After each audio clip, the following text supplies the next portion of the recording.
ನಗರದ ಚಿಮುಲ್ ಕಚೇರಿಯಲ್ಲಿ ಮಾಜಿ ಸಚಿವ ಎನ್ಎಚ್ ಶಿವಶಂಕರ ರೆಡ್ಡಿ ಪತ್ರಿಕಾಗೋಷ್ಠಿಯನ್ನು ಹಮ್ಮಿಕೊಂಡಿದ್ದರು. ಈ ವೇಳೆ ಮಾತನಾಡಿದ ಅವರು, ನೀಟ್ ಯುಜಿ ಪರೀಕ್ಷಾ ಅಕ್ರಮ ಮತ್ತು ಪ್ರಶ್ನೆ ಪತ್ರಿಕೆ ಸೋರಿಕೆ ಖಂಡಿಸಿ ಬೃಹತ್ ಸಂಸತ್ ಚಲೋ ಚಳವಳಿ ನಡೆಸುತ್ತಿದ್ದ ಸಾವಿರಾರು ವಿದ್ಯಾರ್ಥಿಗಳು ಹಾಗೂ ಯುವ ಕಾರ್ಯಕರ್ತರ ಮೇಲೆ ದೆಹಲಿ ಪೊಲೀಸರು ಭೀಕರ ಲಾಠಿ ಪ್ರಹಾರ ನಡೆಸಿದ ಘಟನೆಯಿಂದಾಗಿ 100ಕ್ಕೂ ಹೆಚ್ಚು ವಿದ್ಯಾರ್ಥಿಗಳು ತೀವ್ರವಾಗಿ ಗಾಯಗೊಂಡಿದ್ದು, ಪರಿಸ್ಥಿತಿ ತೀವ್ರ ಉದ್ವಿಗ್ನಗೊಂಡಿದೆ ಎಂದು ತಿಳಿಸಿದರು.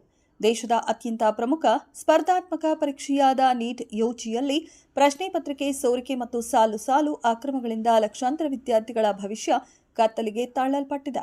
ಈ ಪರೀಕ್ಷಾ ಲೋಪಗಳ ಸಂಪೂರ್ಣ ಹೊಣೆ ಹೊತ್ತ ಕೇಂದ್ರ ಶಿಕ್ಷಣ ಸಚಿವರು ತಕ್ಷಣವೇ ರಾಜೀನಾಮೆ ನೀಡಬೇಕು ಎಂದು ವಿದ್ಯಾರ್ಥಿ ಸಂಘಟನೆಗಳು ಪಟ್ಟು ಹಿಡಿದಿವೆ. ಇದರೊಂದಿಗೆ ಅಕ್ರಮದಿಂದ ಸಂಕಷ್ಟಗೊಳಗಾದ ವಿದ್ಯಾರ್ಥಿಗಳಿಗೆ ಸೂಕ್ತ ನ್ಯಾಯ ಒದಗಿಸುವುದು ಹಾಗೂ ಬಂಧಿತ ಪರಿಸರ ಹೋರಾಟಗಾರ ಸೋನಂ ವಾಂಗ್ಚುಕ್ ಅವರನ್ನ ತಕ್ಷಣವೇ ಬಿಡುಗಡೆ ಮಾಡಬೇಕು ಎಂಬ ಇತ್ಯಾದಿ ಬೇಡಿಕೆಗಳನ್ನು ಇಡಲಾಗಿದೆ.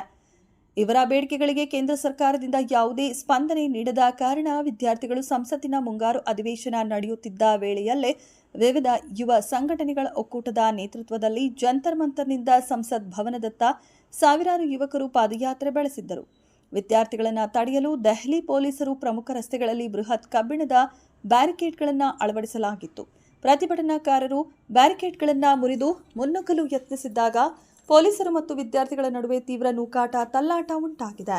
ಪರಿಸ್ಥಿತಿ ಕೈಮೀರುತ್ತಿದ್ದಂತೆ ಪೊಲೀಸರು ಧರಣಿ ನಿರತರ ಮೇಲೆ ಸಾರಸಗಟು ಲಾಠಿ ಪ್ರಹಾರ ನಡೆಸಿದರು. ಈ ಲಾಠಿ ಪ್ರಹಾರ ಮತ್ತು ಕೇಂದ್ರ ಸರ್ಕಾರದ ನಡೆಯನ್ನ ಖಂಡಿಸಿ ರಾಹುಲ್ ಗಾಂಧಿ ಮತ್ತು ಕಾಂಗ್ರೆಸ್ ಪಕ್ಷದ ಹಿರಿಯ ಮುಖಂಡರ ಸಮ್ಮುಖದಲ್ಲಿ ಪ್ರಧಾನಿ ನರೇಂದ್ರ ಮೋದಿಯವರ ನಿವಾಸದ ಮುಂದೆ ಧರಣಿಯನ್ನ ಹಮ್ಮಿಕೊಳ್ಳಲಾಗಿತ್ತು. ಈ ಸಂದರ್ಭದಲ್ಲಿ ನಮ್ಮ ನಾಯಕರನ್ನ ಅತ್ಯಂತ ಹೇಯವಾಗಿ ಎಳೆದೊಯ್ಯಲಾಗಿದೆ. ವಿದ್ಯಾರ್ಥಿಗಳು ಮತ್ತು ಪ್ರತಿಪಕ್ಷಗಳ ಮೇಲೆ ದೆಹಲಿ ಪೊಲೀಸರು ನಡೆಸಿದ ದೌರ್ಜನ್ಯಕ್ಕೆ ದೇಶಾದ್ಯಂತ ತೀವ್ರ ಖಂಡನೆ ವ್ಯಕ್ತವಾಗುತ್ತಿದೆ. ಸಾಮಾಜಿಕ ಹೋರಾಟಗಾರರು, ವಿವಿಧ ಪಕ್ಷದ ನಾಯಕರು ಹಾಗೂ ನಾಗರಿಕ ಸಮಾಜವು ಕೇಂದ್ರ ಸರ್ಕಾರ ಮತ್ತು ದೆಹಲಿ ಪೊಲೀಸರ ಈ ನಡವಳಿಕೆಯನ್ನ ತೀವ್ರವಾಗಿ ಖಂಡಿಸುತ್ತಿವೆ ಎಂದು ಮಾಜಿ ಕೃಷಿ ಸಚಿವ ಎನ್ಎಚ್ ಶಿವಶಂಕರ ರೆಡ್ಡಿ ತೀವ್ರವಾಗಿ ಆಗ್ರಹಿಸಿದರು. ಸೂಕ್ತ ತನಿಖೆ ಕೈಗೊಳ್ಳುವಲ್ಲಿ ಕೇಂದ್ರ ಸರ್ಕಾರ ವಿಫಲವಾಗಿದೆ ಎಂದು ತಿಳಿಸಿದರು.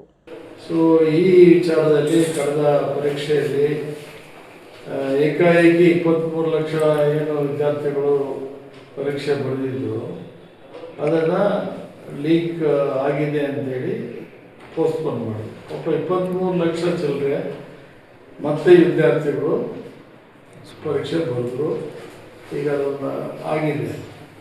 ಹತಾಶರಾಗಿ ಸುಮಾರು 20 ಜನ ವಿದ್ಯಾರ್ಥಿಗಳು ಪ್ರಾಣತ್ಯಾಗ ಮಾಡಿಕೊಂಡ್ರು.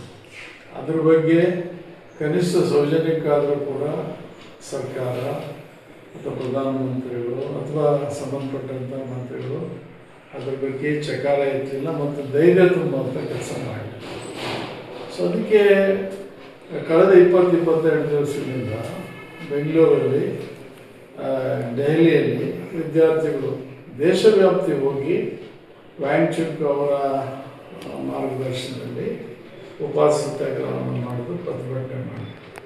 ಮತ್ತು ಬಲವಂತವಾಗಿ ಅವ್ರದ್ದು ಸರ್ಕಾರವನ್ನು ಕರ್ಕೊಂಡೋಗಿ ಅರೆಸ್ಟ್ ಮಾಡಿ ಮತ್ತು ಅವ್ರನ್ನ ಇದು ಮಾಡಿದ್ರು. ಮತ್ತು ಅದರಿಂದ ವಿಚಲಿತರಾದ ವಿದ್ಯಾರ್ಥಿಗಳು ಎಲ್ಲ ನೋಡಿದ್ರಿ. ಮತ್ತು ಪ್ರತಿಭಟನೆ ಮಾಡಿದ್ರು. ಮತ್ತು ಪಾರ್ಲಿಮೆಂಟ್ಗೆ ಚಲೋ ಅಂತೇಳಿದ್ರು. ಪಾರ್ಲಿಮೆಂಟ್ಗೆ ಹೋಗೋ ಸಂದರ್ಭದಲ್ಲಿ ಅನಗತ್ಯವಾಗಿ ಲಾಠಿ ಚಾರ್ಜ್ ಮಾಡಿದ್ರು. ಸುಮ್ಮನೆ ಅವರು ಕಲ್ಲು ಹಾಕೋರು ಅನ್ನೋ ನೆಪ ಇಟ್ಕೊಂಡು ಅನೇಕ ವಿದ್ಯಾರ್ಥಿಗಳಿಗೆ, ಪಾಪ ಚಿಕ್ಕ ವಯಸ್ಸಿನ ವಿದ್ಯಾರ್ಥಿಗಳಿಗೂ ಕೂಡ ಅನಗತ್ಯ ಲಾಠಿ ಚಾರ್ಜ್ ಮಾಡಿ ಹಲ್ಲೆ ಮಾಡಿ ಭಾಳಷ್ಟು ಜನ ವಿದ್ಯಾರ್ಥಿಗಳಿಗೆ ಗಾಯಗಳನ್ನು ಮಾಡಿರ್ತಕ್ಕಂಥದ್ದು. ಇದು ನಿಜವಾಗ್ಲೂ ಕೂಡ ಒಂದು ರೀತಿ ದಾಳಿ ಮಾಡಿದೆ ಸರ್ಕಾರ. ಇದ್ರ ಬಗ್ಗೆ ನಿನ್ನೆ ಅನೇಕ ಪಕ್ಷಗಳು, ಪ್ರಾಥಮಿಕ ಪಕ್ಷಗಳು, ವಿಶೇಷವಾಗಿ ಕಾಂಗ್ರೆಸ್ ಇರ್ಬೋದು ಅಥವಾ ಸಮಾಜವಾದಿ ಪಾರ್ಟಿ ಇರ್ಬೋದು ಅಥವಾ ಬೇರೆ ಪಕ್ಷಗಳು NCP ಇರ್ಬೋದು, ಅದನ್ನು ಪ್ರತಿಭಟನೆ ಮಾಡಿ ಪಾರ್ಲಿಮೆಂಟಲ್ಲಿ ಕೂಡ ಇದು ಚರ್ಚೆ ಮಾಡಬೇಕಂದ್ರೆ ಚರ್ಚೆಗೇನೆ ಅವಕಾಶ ಮಾಡಿಕೊಟ್ಟಿಲ್ಲ ಸರ್ಕಾರ 2 ಸದನಗಳಲ್ಲಿ. ಎಲ್ಲಿ ಚರ್ಚೆ ಮಾಡಬೇಕು? ಸದನದಲ್ಲಿ ಪಾರ್ಲಿಮೆಂಟಲ್ಲಿ ಚರ್ಚೆ ಮಾಡೋದಕ್ಕೆ ಅವಕಾಶ ಕೊಡಬೇಕು, ಇನ್ನೆಲ್ಲಿ ಮಾಡಬೇಕು ಅಂತೇಳಿ ರಾಹುಲ್ ಗಾಂಧಿ ಅವರು ಇದನ್ನು ವಿರೋಧಿಸಿ ಕಾನೂನಿಗೆ ವಿರುದ್ಧವಾಗಿರ್ತಕ್ಕಂಥದ್ದೇ ವಿಚಾರ. ಆದರೆ ಸರ್ಕಾರ ಇಷ್ಟು ಮೊಂಡುತನ ಪ್ರದರ್ಶನ ಮಾಡಿದ್ರೆ ಸರ್ಕಾರಕ್ಕೆ ನಾವು ಒಂದು ರೀತಿ ಎಚ್ಚರಿಕೆ ಕೊಡೋ ರೀತಿಯಲ್ಲಿ ಮಾಡಬೇಕು ಅಂತ ಪ್ರತಿಭಟನೆ ಪ್ರೈಮ್ ಮಿನಿಸ್ಟರ್ ಮನೆ ಮುಂದೆ ಮಾಡಿದ್ದಾರೆ. ನಿರ್ಮಾಣ ಮಾಡೋದಕ್ಕೆ ಕಾರಣಕರ್ತರು ಯಾರು?